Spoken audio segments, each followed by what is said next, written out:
lokacin da annabi sallallahu alaihi wa alihi wa sallam ya hijira ya koma madina, daga cikin manyan ƙabilun yahudawa da suka yi katutu a madina akwai banu nadir. Suna da anguwarsu da ganuwansu da tsaronsu. Su waɗannan banu nadir sai da Allah ya gaya wa sahabbai, kuma ba ku taɓa tsammanin da ku yi kalaba a kansu. Kamar wani ne mai ƙarfi da ya yi ƙarfi, kai kana ganin kawai sai dai Allah ya isa, amma ba ta inda za ku bullo mishi.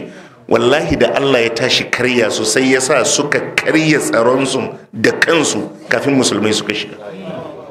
huwa alladhi akhraja alladhina kafaru min ahli alkitabi min diyarihim li awwal alhashr.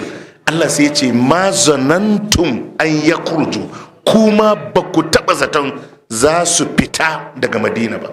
Wa zannu, su kuma sun yi zaton annahum mani'atuhum husunuhum min Allah, kariya da suke da shi, ganuwarsu za ta iya ba su kariya ko Allah ne zai kawo musu hari. Allah ya ce fa'atahumullahu min haisu lam yahtasibu.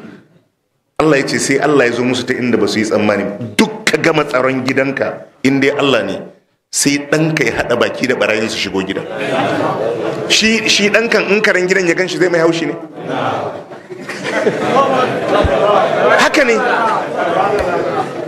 haka ne duk ka gama tsaron da za ka yi, in ubangiji ya nufi a shiga gidan sai a haɗa baki da ɗanka ko a haɗa baki da matarka. Za a shiga ko ba za a shiga ba? Za a shiga.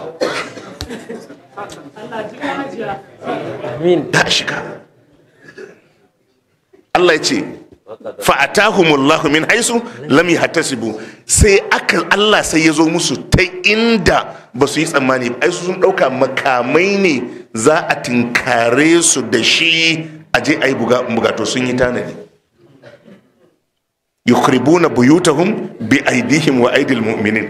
Allah ce sai gashi suna fasa gidajensu da tsaronsu da hannayensu. wa qadha fi qulubihim ar-ru'ba. Allah ya ce sai Allah jefa tsoro a zuciyarsu. Yana daga cikin runduna mai karfi da Allah ke karya kowa da shi, kawai sai ya sama tsoro. Yaro ne dan shekara 17 a anguwan, sai a jefa muku tsoronsa, dukkan ku kuna tsoronsa. Idan sun kai 3 ko 5 da su iya sa duk ku shiga gida.